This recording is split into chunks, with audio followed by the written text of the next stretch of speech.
Olá, tudo bem? Sou o professor Marcos Roberto e vamos tratar aqui tratado, né, internacionais de direitos humanos, né?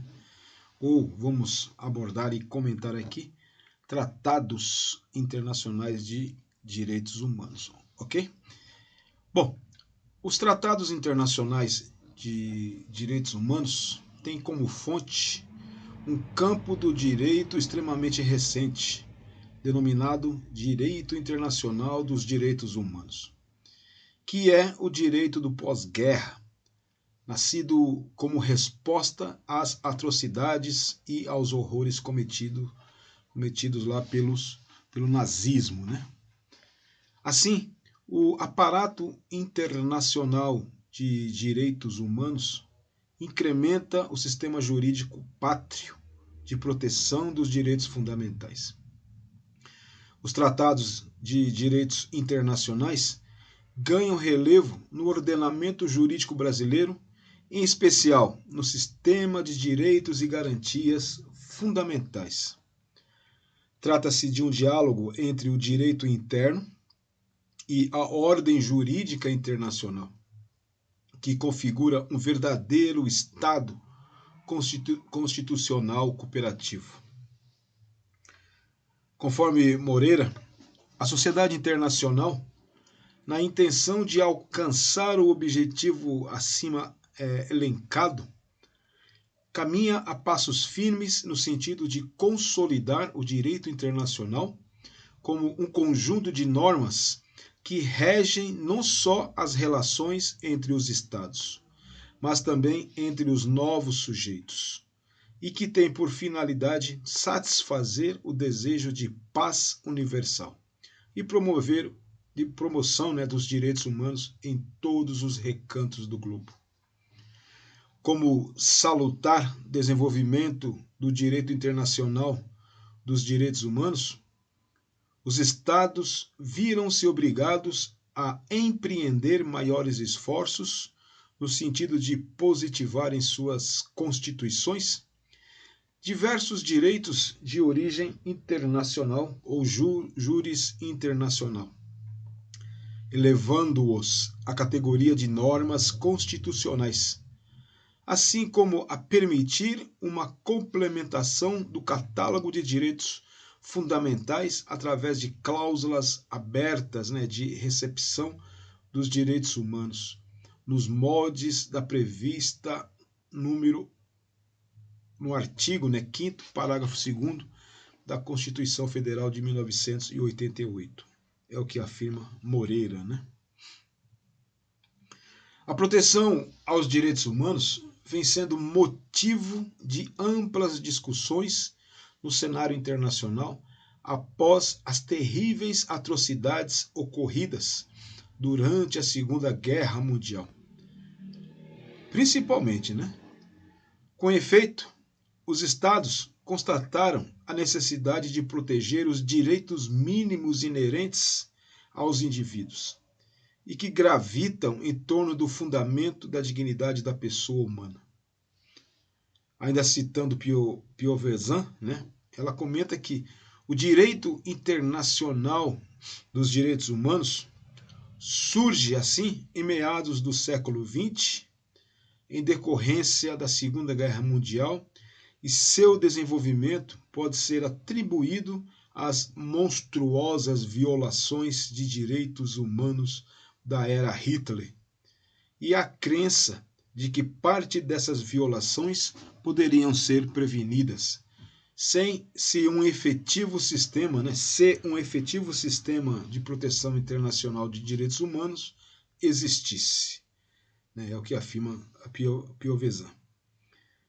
Já para Gussoli, o século XXI tem como marca a quebra do paradigma do direito estadualista. Vive-se hoje o paradigma pós-estadualista ou pluralista, em que a produção normativa estatal exclusiva dá lugar a múltiplas fontes fabricantes de regras. No que se refere à posição do Brasil em relação ao sistema internacional de proteção dos direitos humanos, observa-se que somente a partir do processo de democratização do país, deflagrado em 1985, é que o Estado brasileiro passou a ratificar relevantes tratados internacionais de direitos humanos. Conforme Rocha, no Brasil, o processo de redemocratização iniciado em 1985, após 21 anos de regime de exceção, instaurado com o golpe militar de 1964, culminou com o refazimento do Pacto Político-Social, resultando na promulgação da Constituição de 1988, que serve de marco jurídico do reencontro da nação com a democracia. A partir daí, verifica-se o desabrochar de um processo cada vez mais intenso de ratificação pelo Brasil de inúmeros tratados internacionais globais e regionais visando a proteção dos direitos fundamentais da pessoa humana. Dessa forma, a atual Carta da República não só instituiu um regime político democrático, como promoveu um inegável avanço no campo dos direitos e garantias fundamentais, de tal sorte que os direitos humanos assumem extraordinário relevo na nova ordem constitucional, sem precedentes na história do constitucionalismo brasileiro. Richard Buehler afirma: o movimento do direito internacional dos direitos humanos é baseado na concepção de que toda nação tem a obrigação de respeitar os direitos humanos de seus cidadãos e de que todas as nações e a comunidade internacional têm o direito e a responsabilidade de protestar se um Estado não cumprir suas obrigações.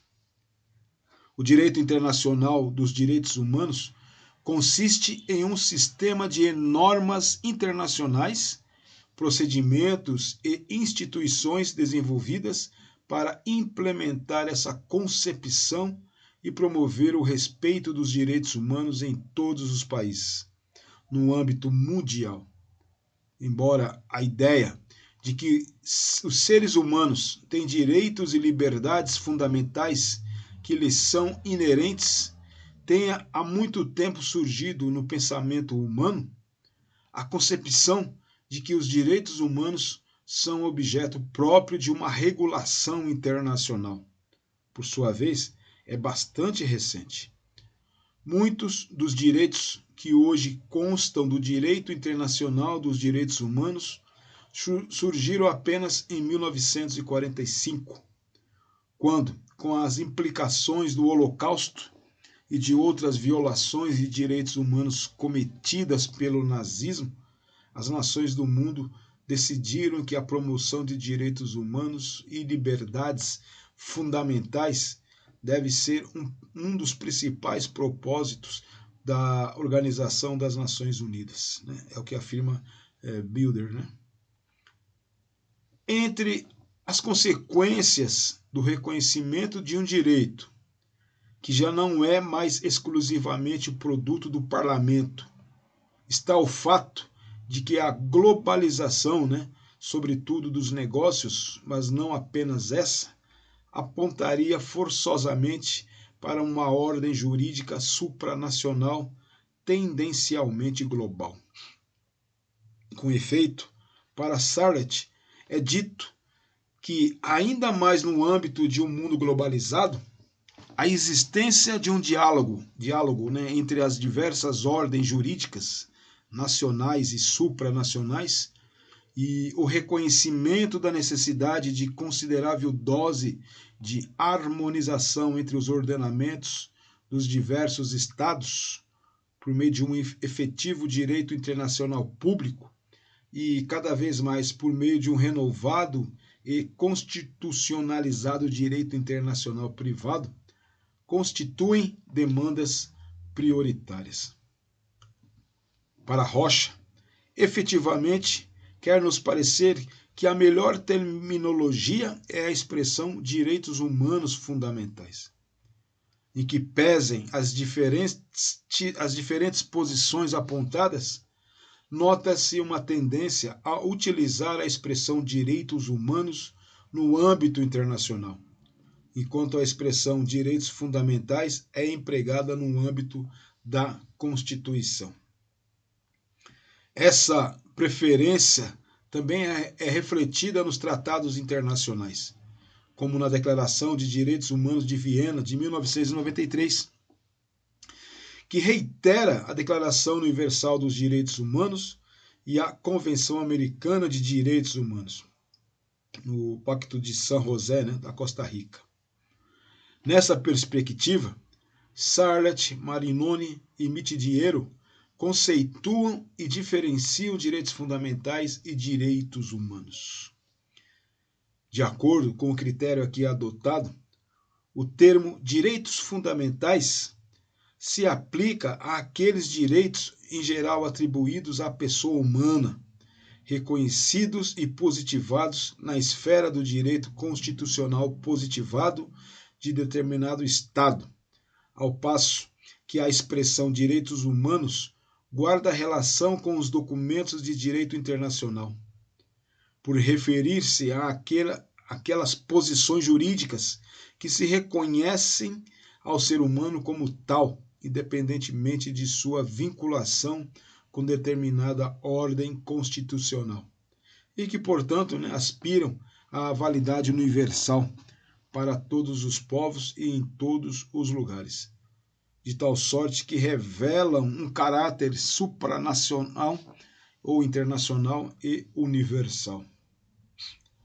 Já para Flávia Piovesan, a Constituição assume expressamente o conteúdo dos direitos constantes dos tratados internacionais dos quais o Brasil é parte, ainda que esses direitos não sejam enunciados sobre formas de normas constitucionais, mas sobre a forma de tratados internacionais.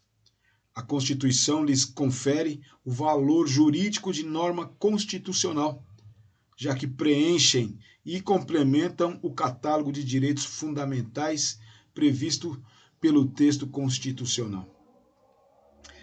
É imperativo lembrar que recordar que as ideias que deram origem à noção de direitos fundamentais são bem mais antigas do que o surgimento do constitucionalismo, que veio consagrar nos textos das cartas políticas um rol mínimo desses direitos, objetivando limitar os abusos de poder do próprio Estado e de suas autoridades constituídas. Por fim, conforme Gussoli, seja como for, desde que se reconheça ao menos a hierarquia supralegal dos tratados e assuma-se como impositiva a lógica principiológica que respalda o direito internacional dos direitos humanos, há impactos relevantes provocados pelos tratados incorporados em todo o ordenamento jurídico brasileiro, o que, infelizmente, é ignorado pelos agentes públicos no cotidiano das atividades da administração pública. Por enquanto é isso. Espero estar contribuindo para um melhor conhecimento. Forte e caloroso abraço.